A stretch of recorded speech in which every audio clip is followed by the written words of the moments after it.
Captain Jake Morrison stood in the grand hall of the Galactic Council station, watching his world fall apart. The station floated in space above Threshold Prime, a neutral planet where all the galaxy's important species came to make deals and solve problems. Jake had been to this hall many times before, but today felt different.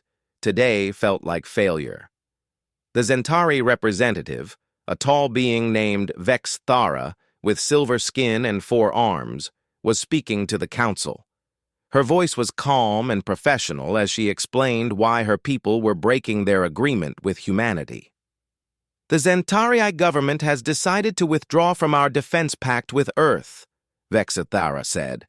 Our economic situation has changed. The Corvan Empire has offered us better trade terms. We must think of our people first. Jake felt his jaw tighten. Ambassador Lisa Garrett, the senior human diplomat, sat beside him. She was a woman in her 50s with gray hair and sharp eyes that missed nothing. Lisa touched his arm gently, warning him to stay quiet.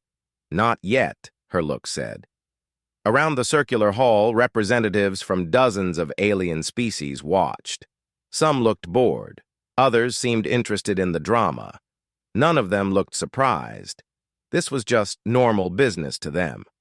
Ambassador Vex Thara, Lisa stood up, her voice clear and strong. 5 years ago, human ships rescued a Zentari science team from a dying star system. We risked our own people to save yours. Your elder stood before this very council and made an oath. He said there would be eternal friendship between our peoples. He promised mutual defense forever. Vex Thara's face showed something that might have been embarrassment, but it passed quickly. Ambassador Garrett, we appreciate what humanity did, but you must understand how galactic politics works. Those words were ceremonial. They were meant to show good feelings at the time.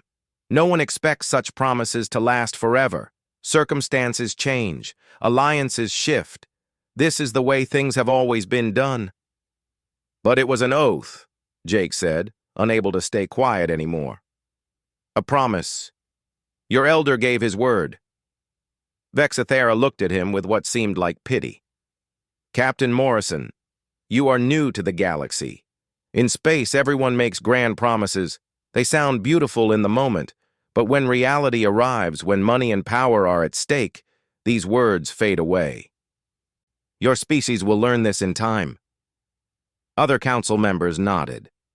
A Corvan representative, a massive creature covered in dark scales, smiled with too many teeth. The Corvan Empire was one of the oldest and most powerful forces in the galaxy. They had thousands of warships and controlled dozens of systems.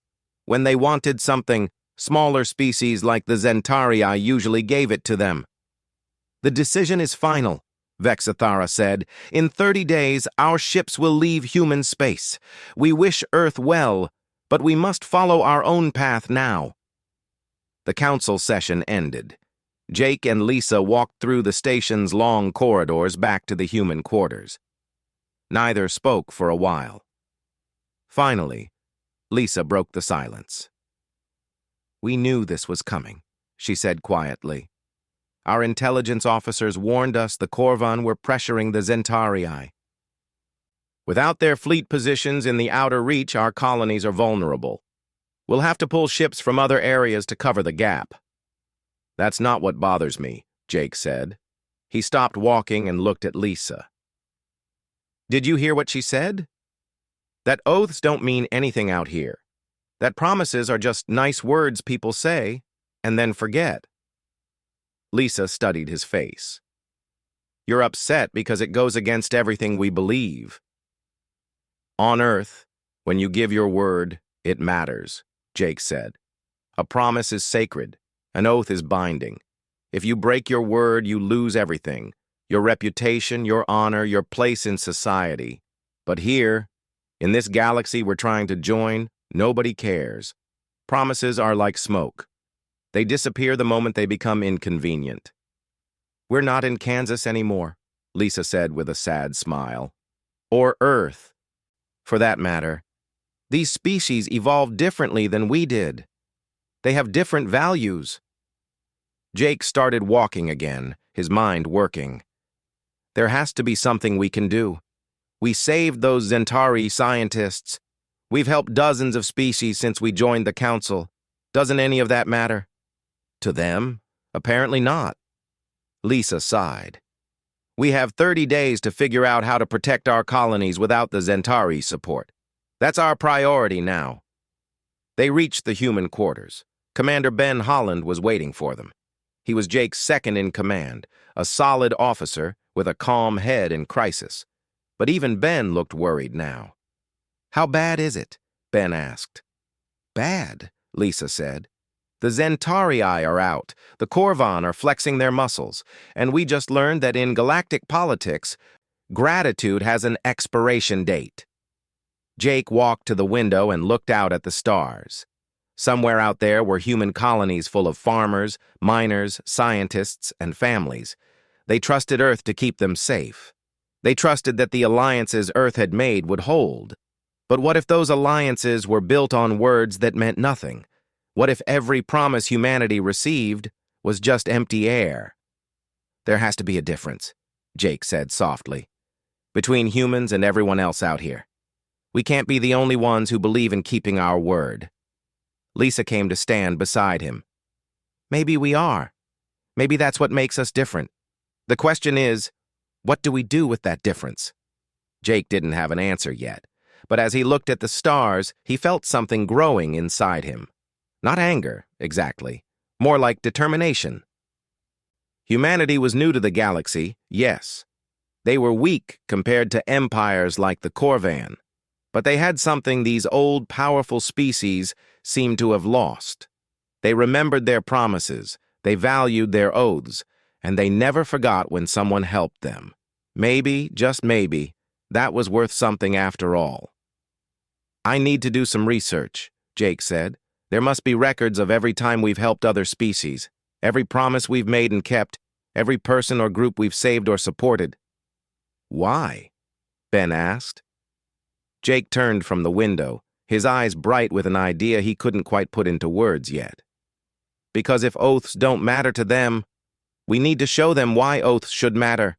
We need to remind the galaxy what it looks like when someone actually keeps their word. Lisa studied him for a long moment, then nodded slowly. It's a long shot, but we don't have many other options. Let's see what we can find. As they began to plan, none of them knew that they were about to change the galaxy forever. They only knew that humanity's word meant something, even if no one else believed it yet. Jake returned to Earth 3 days later. The blue planet looked peaceful from space, but he knew the governments below were scrambling to solve the Zentarii problem. Admiral Helen Torres was already moving ships. Politicians were arguing about budgets. Everyone was trying to figure out how to protect the colonies with fewer resources. But Jake had a different mission. He took a transport to Geneva, where the Earth archives were kept. More importantly, that was where Dr. Kate Sullivan worked. Kate was a xenoanthropologist, someone who studied how different alien species thought and lived. She was young for such an important position, only in her 30s. With red hair she kept tied back while she worked. Her office was filled with screens showing alien writing, cultural diagrams, and comparison charts. Jake Morrison, she smiled when he arrived. I heard about the Zentarii mess. I'm sorry. That's why I'm here, Jake said. I need to understand something. Why don't aliens care about promises the way we do? Kate gestured for him to sit. She pulled up images of different alien species on her screens. It's about how they evolved. Humans grew up in tribes, right? Small groups of people who needed each other to survive. If someone in your tribe broke a promise, people could die. So we developed really strong feelings about oath-keeping. It's wired into our psychology and our cultures. And aliens? The Zentarii evolved in massive hive cities, millions of them living together. Their agreements were always being renegotiated because circumstances changed every day. To them, flexibility is survival. Keeping a promise when conditions change is seen as stupid, not honorable. Kate pulled up another image. The Korvan Empire came from a species that values strength above everything. To them, promises are tools to control weak species. They don't respect oaths. They respect power. Jake leaned back in his chair. So we're alone in this. Humans are the only ones who think promises matter. Not the only ones, Kate said carefully, but one of the few, and definitely the most intense about it. When a human gives their word, it's almost sacred. We treat broken promises like crimes. Most of the galaxy treats them like expired coupons. So what do? Kate thought for a moment. Show them. Humans have been in space for 15 years now. We've interacted with hundreds of species and thousands of individuals. Have we kept our promises? Always, Jake said without hesitation. Then prove it. Find every promise we made and show that we kept it. Find every person we helped and remind them. Build a record that can't be denied. Jake spent the next 2 days going through files. The Earth archives had records of every official interaction between humans and aliens. Trade agreements honored even when prices changed. Security commitments maintained even when it cost money. Rescue missions conducted even when there was no benefit to humanity. But it was the personal stories that struck Jake the hardest. There was Captain Amy Ford, who diverted her military patrol to save a merchant ship in a dead zone. The merchant was from a species called the Sikath, and Earth had no treaty with them. Amy's ship used up supplies and fuel to help someone they had no obligation to save. Her report ended with a simple line. They needed help. That was enough. This one, Jake said to Kate.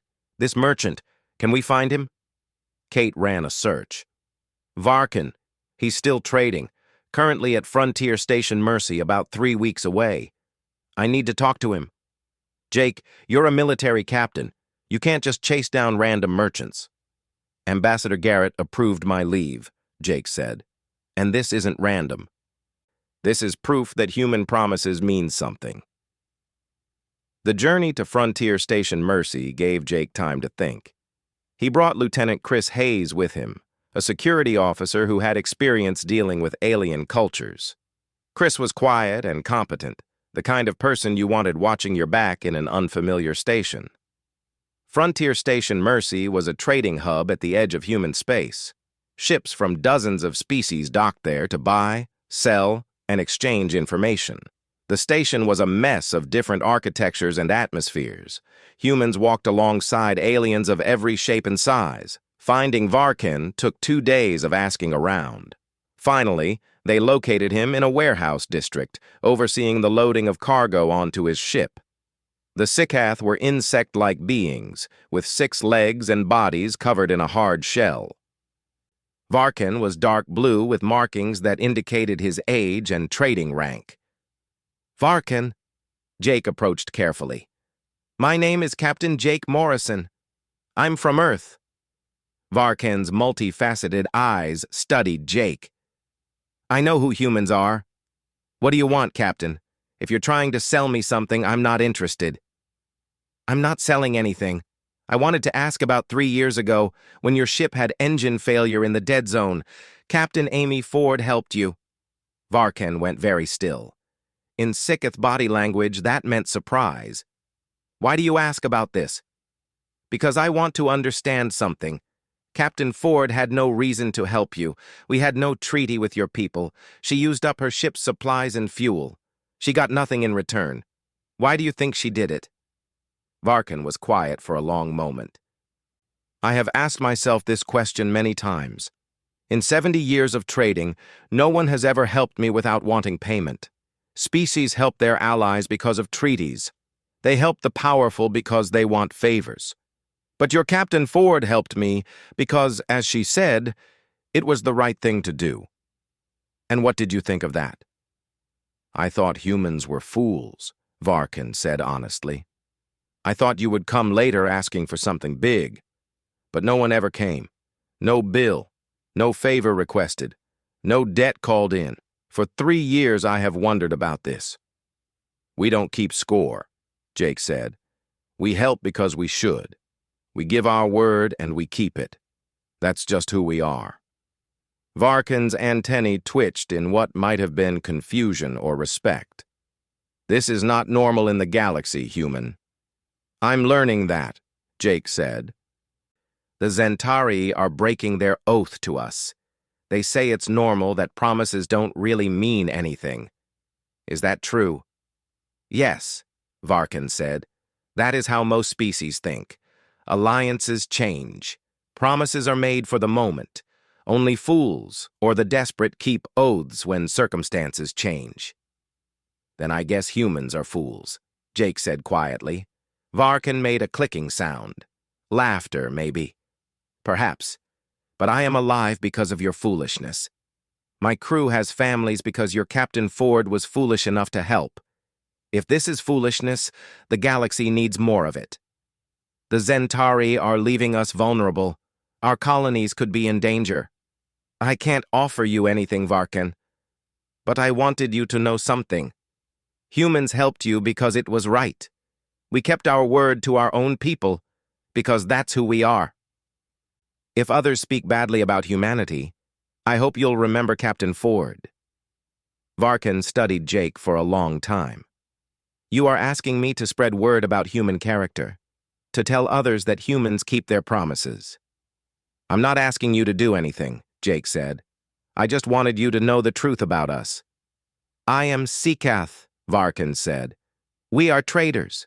We calculate costs and benefits in everything. But I have learned that some things have value beyond money. Your Captain Ford taught me this. I will tell others about human oath-keeping. Not because you ask, but because it is the truth. And truth has value in my business. Jake and Chris left the warehouse. Chris was quiet for a while, then said, Do you think it will make a difference? One merchant's voice? I don't know, Jake admitted. But Kate was right. We need to find everyone we've helped, remind them, show the galaxy what humans really are. That's a lot of people to find. Then we better get started. As they walked back through the station, Jake felt something he hadn't felt in days. Not hope exactly. More like purpose. The Zentari might have forgotten their oath. The Korvan might laugh at human honor. But somewhere in this vast galaxy were beings who remembered human kindness, whether they admitted it or not. Jake and Commander Ben Holland traveled for 3 weeks, jumping from system to system. They visited places most humans had never heard of, small research stations, mining colonies, diplomatic outposts, anywhere that humans had helped aliens in the past 15 years. Their first major stop was the DeLorean Research Station. It orbited a gas giant far from any major trade routes. The DeLorean were a gray-skinned people who valued science above everything. 2 years ago, a plague had spread through their station. Their own doctors couldn't stop it. Human medical officers from a passing ship had shared their vaccine research freely, asking for nothing in return. Dr. Zimkara met them at the docking bay. She was old for a DeLorean with deep lines across her face. Captain Morrison, Commander Holland, I received your message. I was surprised you wanted to meet. Thank you for seeing us, Jake said. We wanted to talk about the plague 2 years ago. Ah, yes. Your doctors saved 4,000 lives. We have been working on a way to repay this debt. That's why we're here, Ben said, to tell you that there is no debt. Zimkara looked confused. But your people gave us valuable research. They spent time and resources helping us. In galactic custom, this creates an obligation. In human custom, Jake said carefully, you help people because they need help, not because you expect something back. Our doctors helped because it was the right thing to do. But surely you want something now. Why else would you come? Jake smiled. We want you to remember us honestly. The Zentari are breaking their oath to humanity. Others in the galaxy are saying that human promises mean nothing. We can't give you anything or offer you anything. We just want you to know the truth about us. We keep our word. We help when we can. And we don't forget our friends. Zimkara sat down slowly. You are telling me that for 2 years, We have been waiting to repay you. And you never expected payment at all? Never, Ben confirmed. This is unusual, Zimkara said quietly. In my 140 years, I have never met a species like this. She paused. The Zentarii are fools. I will send a message to the Galactic Council. The Deloran remember human kindness. They visited the Thresh mining colony next. The Thresh were a strong, rock-like people who worked in dangerous asteroid fields.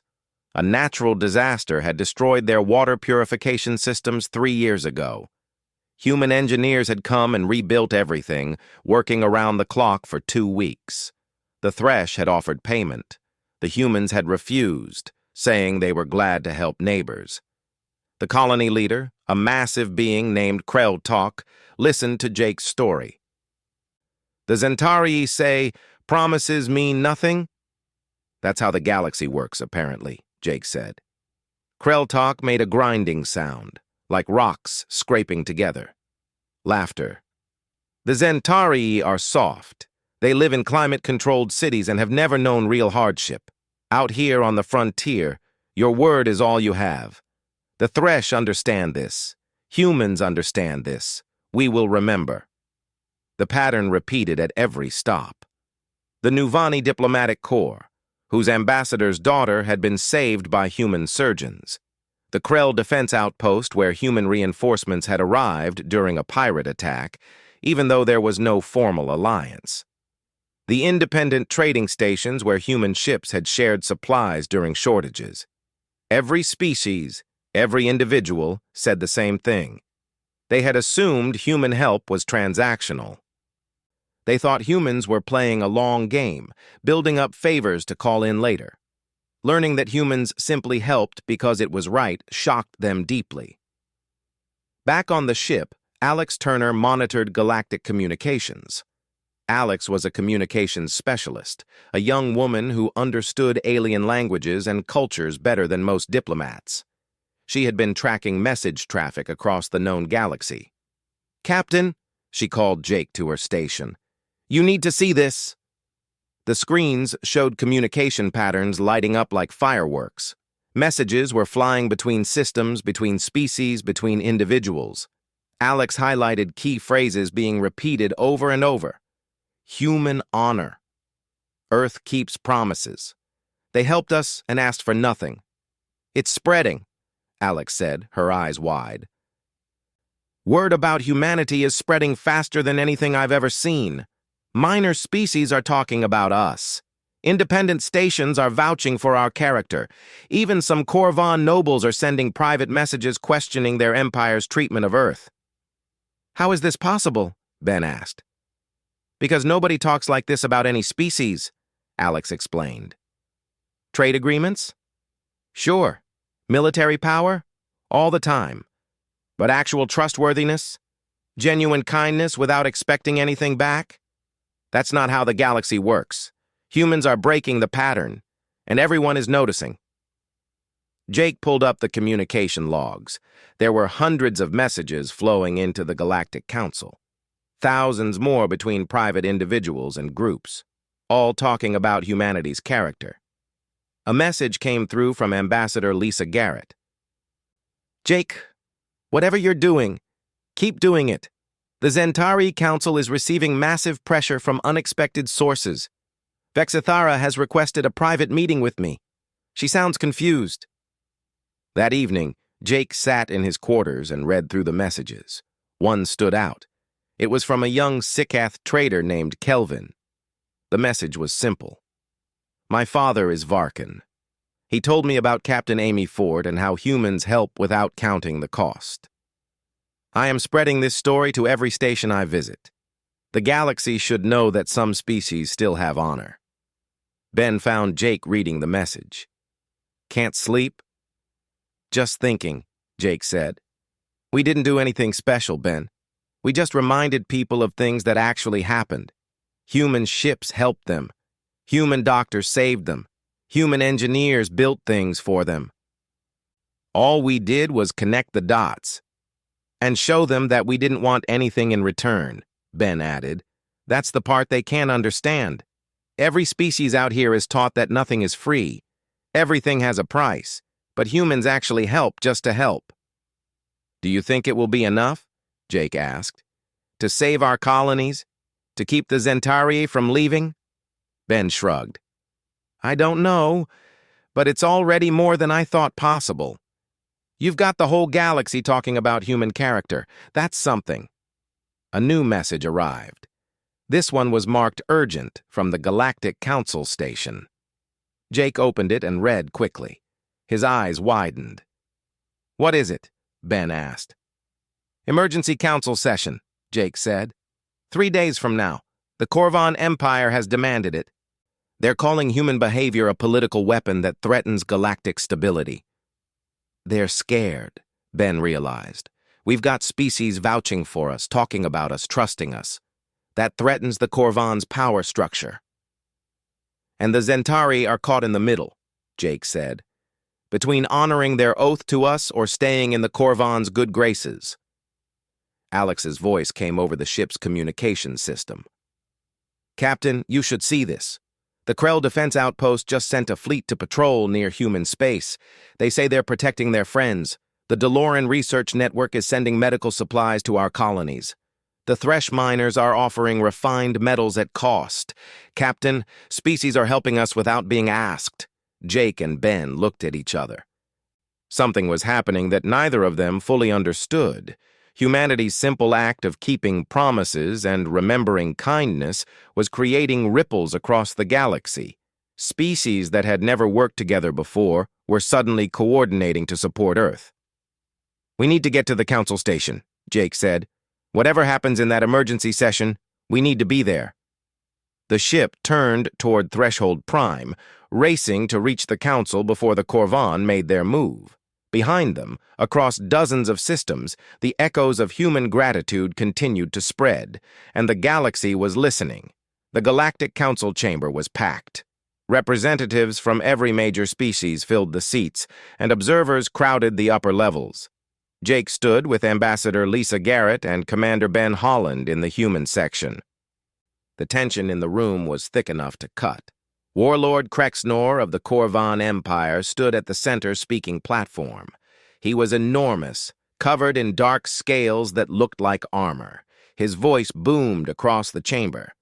The Corvan Empire calls this session because humanity is using dangerous tactics, Krexnor said.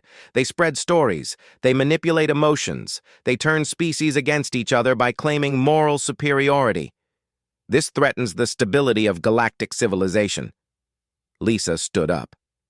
Ambassador Krexnor, humanity has only told the truth. We helped species that needed help. We kept our promises.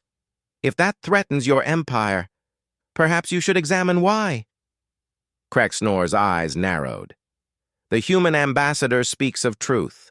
Let me show you truth. He activated a holographic display. Images filled the air above the council floor. Human history, wars, genocides, broken treaties between human nations, atomic weapons falling on cities, concentration camps, slavery. This is humanity, Krexnor said, a species that has broken more promises to itself than most species make in their entire history. They speak of honor, but their past is soaked in betrayal and blood. How can such a species claim to be oath keepers? The chamber erupted in discussion. Some species nodded in agreement. Others looked uncomfortable. Jake felt sick seeing the worst moments of human history displayed for the galaxy to judge. Lisa didn't flinch. She stood and waited for silence. When the room quieted, she spoke calmly. Everything the warlord showed you is true. Humanity has a dark past. We have broken promises. We have hurt each other terribly. We have committed atrocities that shame us still. Then you admit your hypocrisy, Krexnor said. No, Lisa said firmly. I admit our history. But that history is exactly why we value oaths so strongly now. Every broken promise in human history led to suffering. Every betrayal caused pain that lasted generations. We learned, Warlord Krexnor. We learned that promises matter. We learned that honor is not weakness. We built laws and cultures and values around keeping our word because we know the cost of breaking it. Pretty words, Krexnor said. But the Corvan Empire deals in reality, not sentiment. Let me show you reality. He activated another display. This one showed a star map. A small human colony world called New Dakota was marked in red. My fleet is moving toward this colony for military exercises. We are not declaring war. We are simply conducting maneuvers in neutral space that happens to be near human territory. Jake felt his blood run cold. New Dakota was an agricultural colony, lightly defended, mostly farmers and their families. His hand clenched into a fist. The question, Krexnor continued, is whether humanity will keep its promise to protect all human settlements. New Dakota is far from Earth. Defending it would require pulling your ships from strategic positions. You would leave your home system vulnerable to protect a colony of farmers. Will you keep this promise, or will you prove that your oaths are as empty as everyone else's? It was a trap. A perfect trap. If humans defended New Dakota, they weakened Earth's defenses. The Corvan could then attack the home system. If humans abandoned the colony, they proved their promises meant nothing. Lisa called for a recess. The human delegation gathered in a private room. Admiral Helen Torres joined them via video link from Earth. It's a strategic disaster, Torres said bluntly. If we send ships to New Dakota, Earth is vulnerable. The Corvan have enough forces to overwhelm our remaining defenses. And if we don't go? Lisa asked. We evacuate New Dakota's population. Pull everyone back to more defensible positions. It's the logical choice. Ben slammed his hand on the table. My sister lives on New Dakota. Her husband. Their 2 kids. They're farmers. They went there because Earth promised to protect the colonies. Are we really going to abandon them? It's not about your family, Torres said, but her voice was gentler. It's about the survival of humanity. We can't risk Earth for one colony. Then what's the point? Jake said quietly. Everyone turned to look at him. What's the point of everything we've been doing? We traveled across the galaxy telling species that humans keep their word, that our promises matter, that we're different from everyone else out here who treats oaths like garbage. And now, the first time it costs us something real, we're going to break our word? It's not that simple, Torres said. It is exactly that simple, Jake said. Either our word means something, or it doesn't.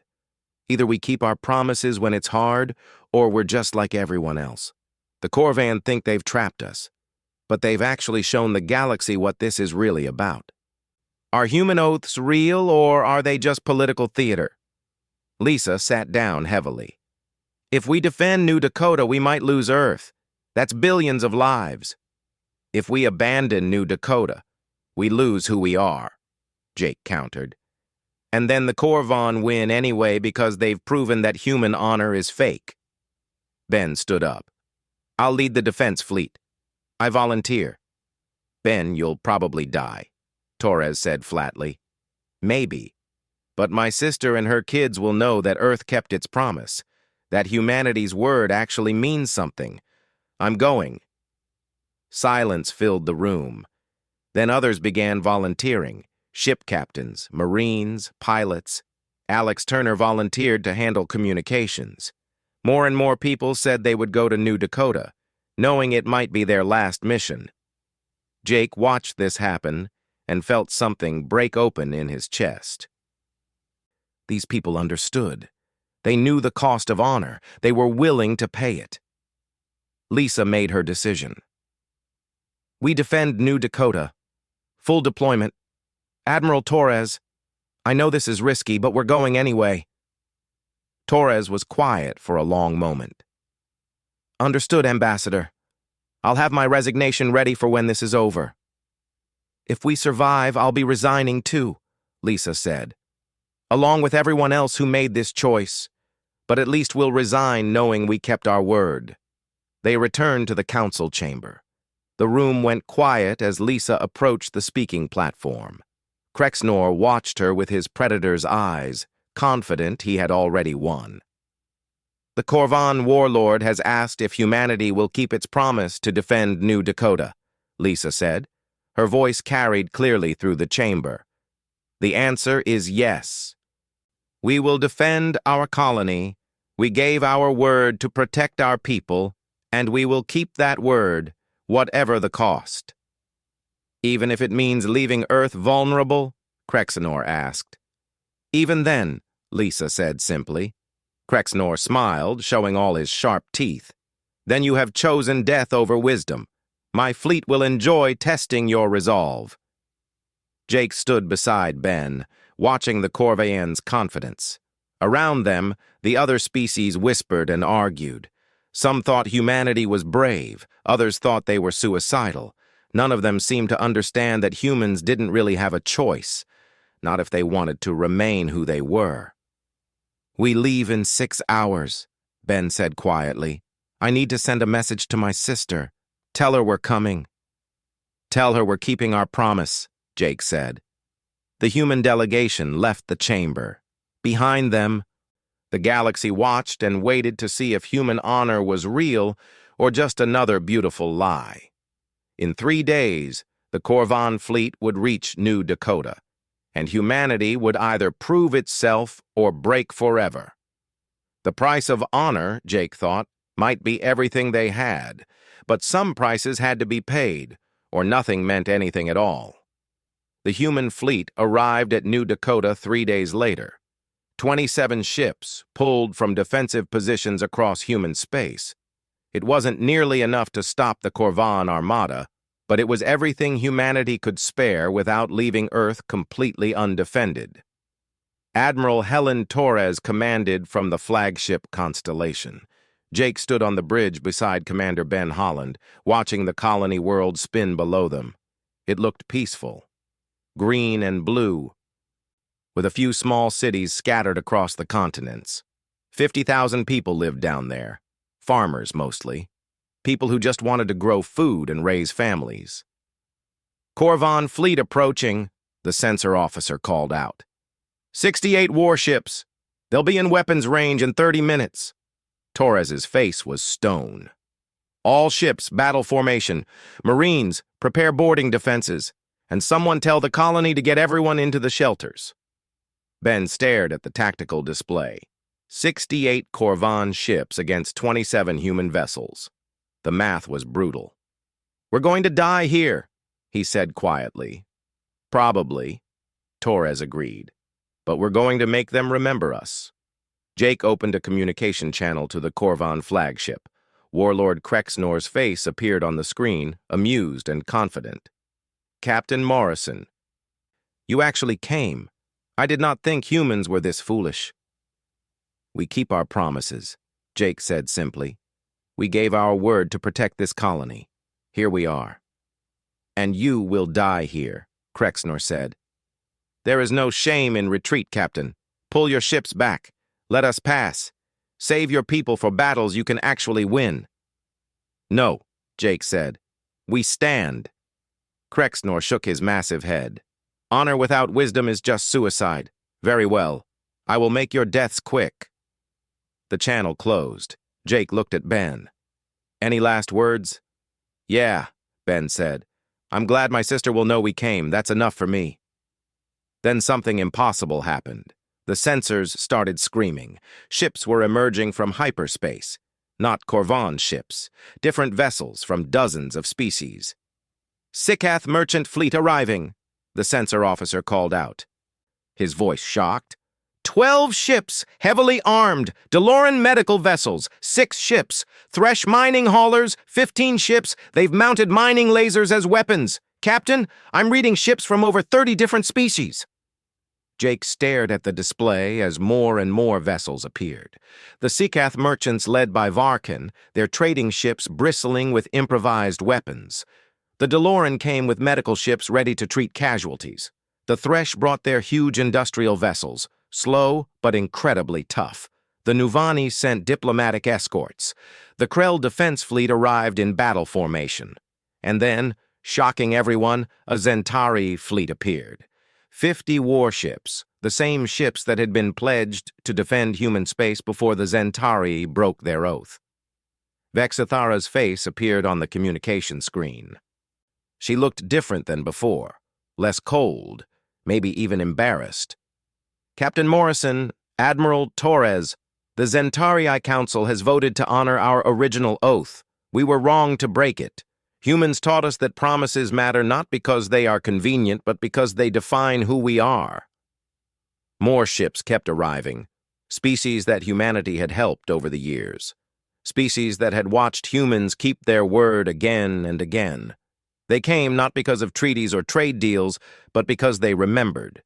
They remembered human kindness, human oath-keeping, human honor. Warlord Krexnor opened a channel, and for the first time, he didn't look confident. What is this? These species have no alliance with humanity. No formal alliance, Torres said, but we have something better. We have their trust. The combined fleet now outnumbered the Corvan Armada, not by much, but enough. More importantly, the Corvan faced species that had never worked together before.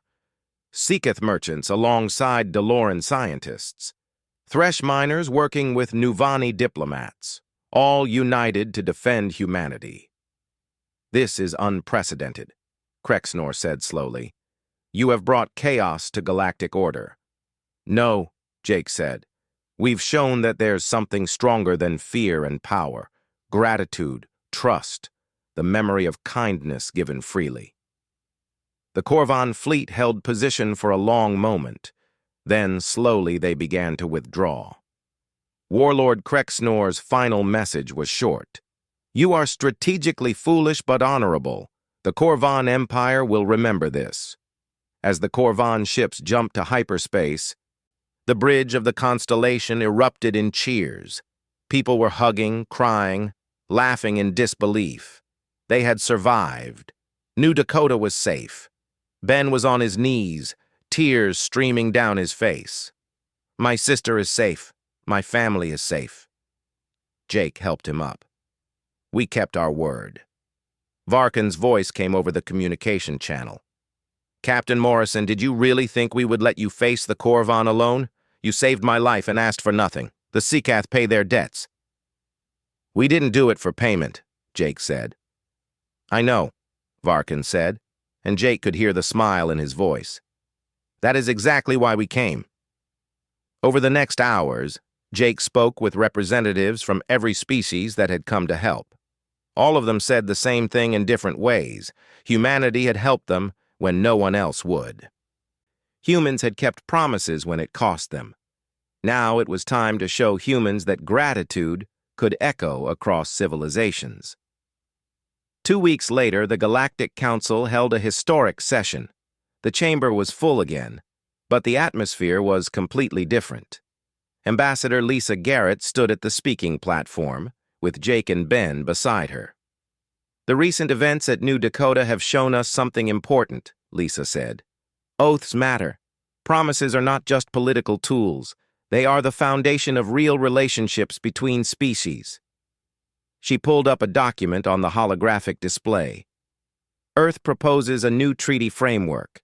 We call it the Accord of Remembrance.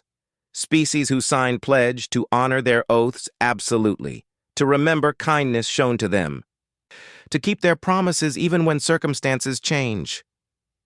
This is radical, Vexithara said from her seat, but she didn't sound opposed. She sounded thoughtful. It's how things should be, Lisa said. Treaties based on shared values, not just shared interests. Alliances built on trust, not fear. A galaxy where a promise actually means something. The Zentari were the first to sign. Vexithara approached the platform herself. We broke our oath once. We will not do so again. The Zentari joined the Accord of Remembrance.